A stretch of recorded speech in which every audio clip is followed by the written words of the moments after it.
یعنی جو معاملات جنت کے ہیں نا وہ اس کی قبر کو ملتے رہیں گے، یہ برانچ ہے اس کی، سب کچھ جہاں ملنا۔ فَيُفْتَحُ لَهُ وَيُفْتَحُ لَهُ فِيهَا مُدَّ بَصَرِهِ، اور اس کی قبر کو اتنا کھول دیا جائے گا جتنی آنکھ کی دوری ہے۔ یہاں پر ایک سوال اٹھتا ہے اور عام طور پہ لوگ اٹھاتے بھی ہیں، بھئی قبر اتنی کھل جائے گی تو ساتھ والا مردہ کہاں جائے گا؟ قبرستان میں تو سینکڑوں مردے ہیں، ہزاروں مردے ہیں، ہمارے یہاں تو سینکڑوں ہے نا۔ آپ بڑے بڑے قبرستان، لاہور کا میانی صاحب کے قبرستان جائیں، ہزاروں قبریں آپ کو ملیں گی، ہزاروں میں پھر بھی محتاط اندازہ کہہ رہا ہوں، شاید اس سے بھی بڑھ کے ہوں۔ ابن انشا کی قبر آپ کراچی میں، وہاں قبرستان آپ کبھی جائیں تو بندے کو سمجھ ہے کتنے بڑے بڑے قبرستان ہیں۔ تو فرمایا ساتھ والا جو سویا ہوا ہے اس کا کیا بنے گا اگر اس کی تاحد نگاہ قبر کھل گئی؟ اس کا مطلب دیکھو، حدیث پاک میں جب بھی اللہ کے رسول نے موت کو سمجھایا ہے تو نیند کو سمجھایا۔ کیوں نیند کو سمجھایا؟ اس سے ایک نقطہ کھلتا ہے۔ وہ نقطہ کیا ہے؟ جب ہم سونے لگتے ہیں تو ہم دعا کیا پڑھتے ہیں؟ اللہم بسمک اموت و احیا، میرے مولا میں تیرے نام پہ مر رہا ہوں اور زندہ ہوں گا۔ کیوں؟ یوں کہنا چاہیے انام و استیقظت، سو رہا ہوں اور جاگوں گا، یہ تو نہیں کہا۔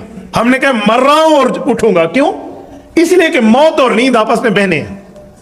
ایک بہن کے ساتھ رشتہ ہو جائے نا تو باقی بہنوں کے ساتھ بیک وقت وہ رشتہ نہیں ہو سکتا، ایک بہن سے دوسری بہنوں کے ساتھ رشتہ بن جاتا ہے۔ تو فرمایا آپ نے موت والی بہن کو سمجھنا ہے نا، وہ بڑی بہن ہے، تو چھوٹی بہن نیند کو سمجھ جائے۔ تو نیند اور موت میں بڑی چیزوں کی اشتراک ہے، بڑی چیزوں کا مشترک ہے، بڑی چیزوں کے ایک دوسرے سے ریلیشن ہے۔ مثلا دو بندے ایک ہی بیڈ پہ، خاوند بیوی سوئے ہوئے ہیں، اور بیوی اٹھ کے اپنے میاں کو صبح کہے کہ میں نے رات دیکھا ہے میں فلائٹ پر بیٹھ کر مکہ مکرمہ عمرہ کر کے آئی ہوں، اور خاوند اسے کہہ لے شادی عورت پاسا نہیں ملی تھا، بیٹھ دے، سائڈ نہیں بدل سکتے ہم اس بیڈ پہ، اور تو جہاز پہ بیٹھی اور ایئرپورٹ پہ ہوئی ہے اور اس نے فلائی کیا اور وہ اڑ کے وہاں گیا اور وہاں ہے گزارا، کیا کہہ رہی ہے؟ خاوند کی بات سچ بنے گی؟ جی نہیں۔ کیوں؟ یہ عورت نیند کی بات کر رہی ہے اور خاوند دنیا کی بات کرنا۔ وہ جو اسے محسوس ہو رہا ہے تو اسے فلائٹ میں بیٹھنا ہی محسوس ہو رہا ہے، اسے وہاں سے ایئرپورٹ سے اڑنا ہی محسوس ہو رہا ہے، اور وہاں جانا، وہاں کھانا پینا، پھرنا پھرانا، عمرہ حج طواف سارا جو بھی ہے وہ کر کے واپس آ رہی ہے، تو اسے بالکل ہو رہا ہے۔ اور بعض اوقات انسان جو خواب میں دیکھتے ہیں تو جسم پہ اس کا اثر ہوتا ہے، اچھی چیز کا بری چیز کو بھی۔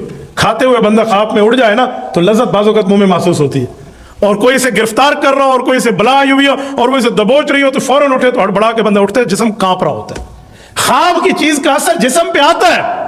کسی بندے نے خواب میں کوئی خواب دیکھ لیا ہے، اٹھا ہے تو اس پر غسل واجب ہو چکا ہے، تو وہ اثر جسم پہ آتا ہے یا نہیں آتا؟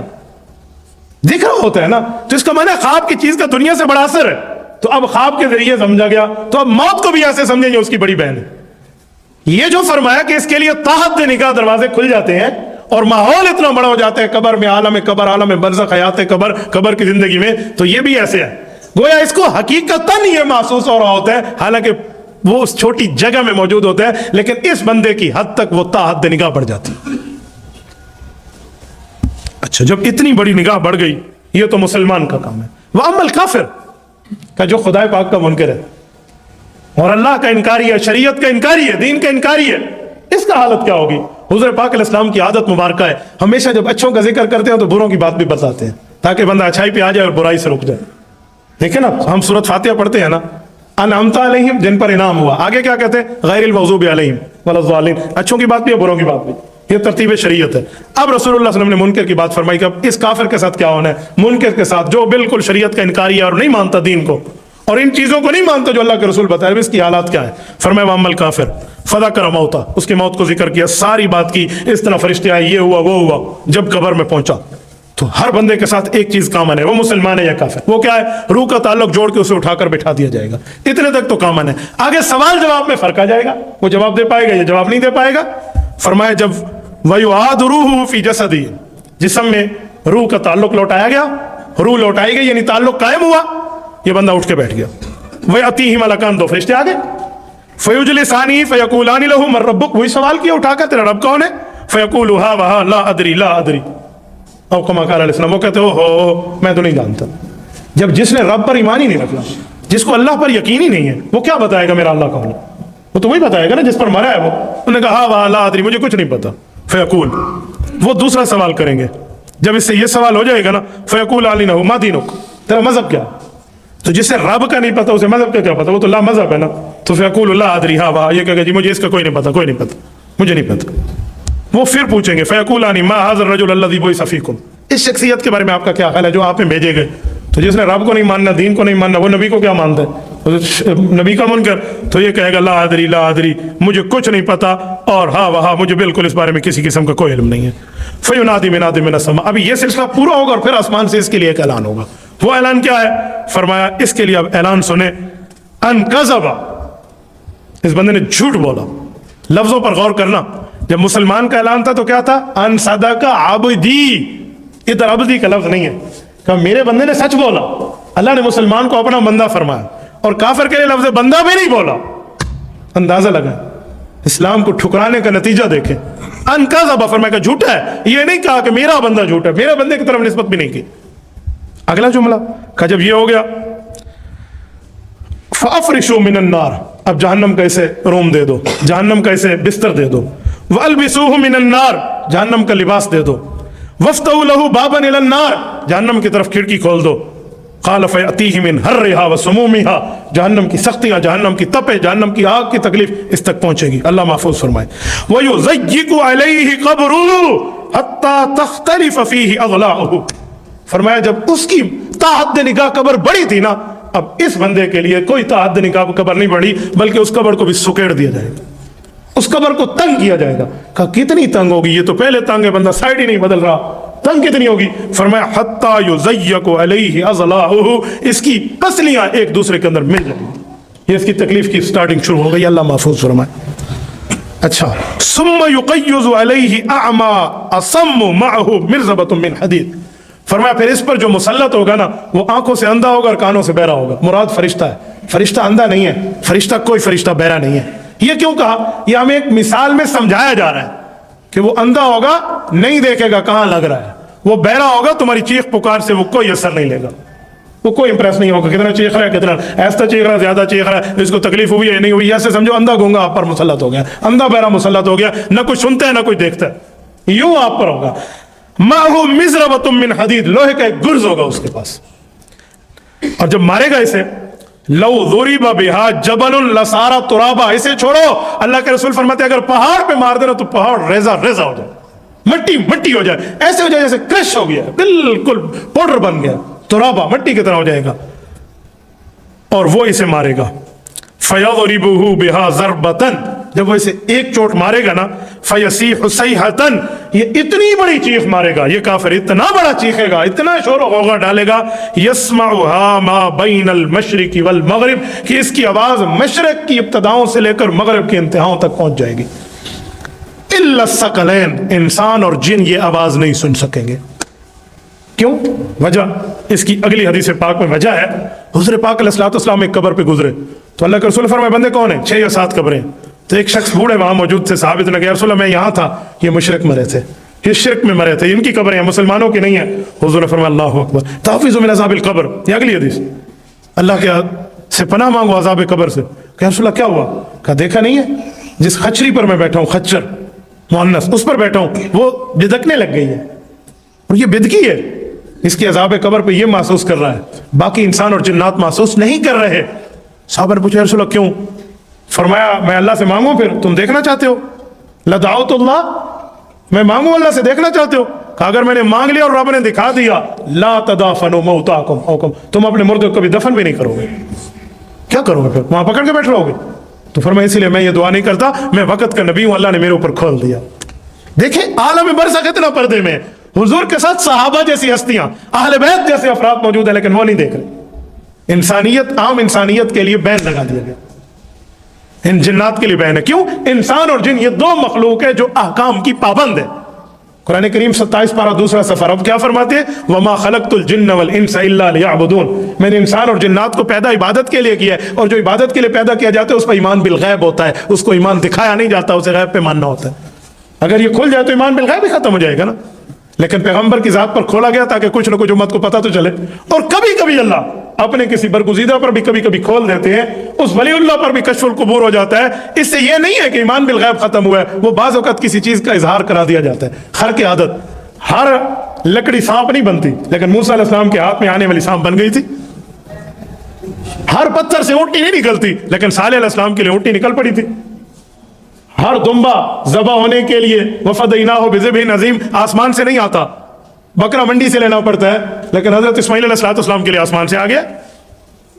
تو ہر کی عادت ہے، کبھی کبھی اللہ دکھا بھی دیتے ہیں، لیکن عمومی قاعدہ ہے کہ نہیں دکھاتے۔ جانور تو سن لیتے ہیں، پرندے سن لیتے ہیں، وہ دیکھ لیتے ہیں، وہ تو مکلف نہیں ہے نا احکام کے۔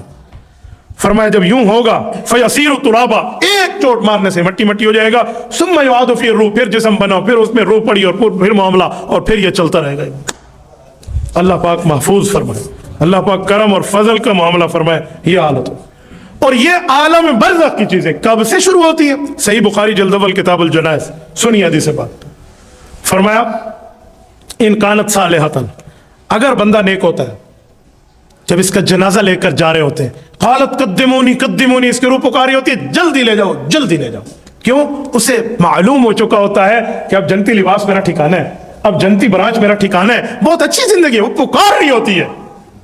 وَإِن كَانَتْ غَيْرَ صَالِحَةٍ، اگر بندہ نیک نہیں ہوتا، برا ہوتا ہے، اس کی روح کیا پکارتی ہے؟ یا وَيْلَهَا أَيْنَ تَذْهَبُونَ بِهَا، اور تمہاری بربادی تمہارے سر پہنچے، مجھے کس تکلیف پہ لے کر جا رہے ہو، مجھے یہاں نہ لے جاؤ نہ لے جاؤ نہ لے جاؤ، میں نہیں لوٹنا چاہتا، میں نہیں وہاں جانا چاہتا۔ وہ اعلان ہو رہا ہوتا ہے، یسمع صوتها من یلی، فرمایا سارے آواز سنتے ہیں، الا الثقلین، انسان اور جنات نہیں سنتے۔ ولو سمع الانسان لصائق، فرمایا اگر انسان سن لے تو بے ہوش ہو جائے،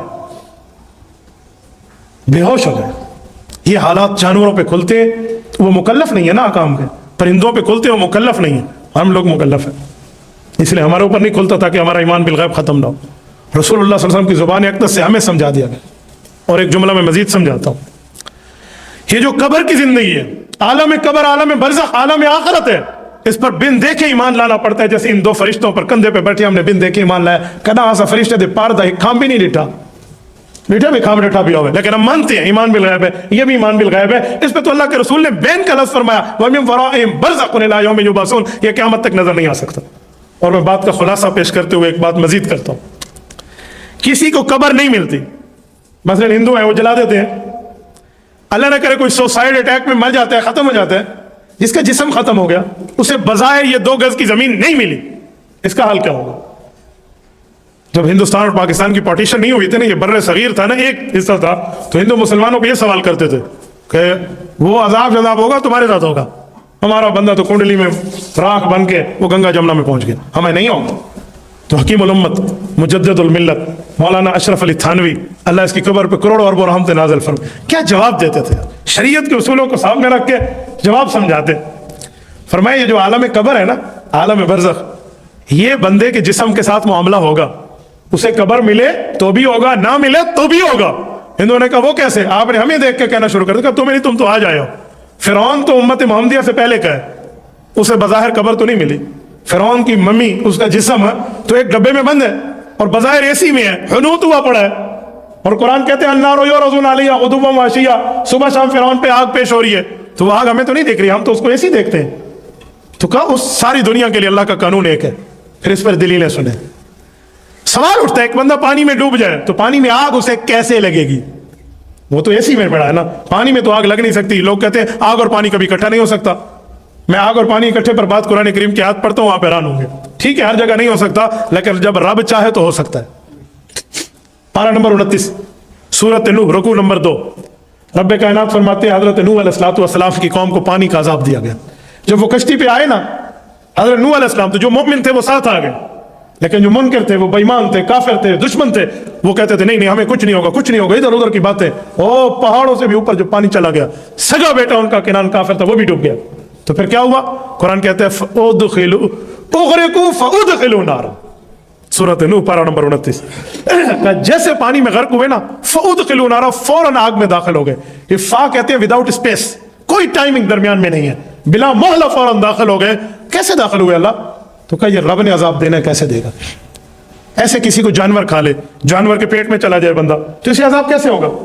جانور کھا لے، آگ میں جل جائے، کنڈلی بن جائے، پانی میں ڈوب جائے، وہ ایک دن زمین میں آئے گا، چاہے وہ جانور کے جسم سے نکل کے آئے، جس حساب سے بھی نکلے، چاہے وہ دریا کے آخر میں پہنچے، چاہے اس کی راکھ پہنچے، زمین میں آئے گا۔ سورۃ نمبر 20 سورۃ طٰہٰ آیت نمبر 55 رب العزت اعلان فرماتے ہیں، یہ جو ہم مٹی ڈال رہے ہوتے ہیں نا قبر میں، تو کون سی آیت پڑھتے ہیں؟ رائٹ جزاک اللہ، منہا خلقناکم وفیہا نعیدکم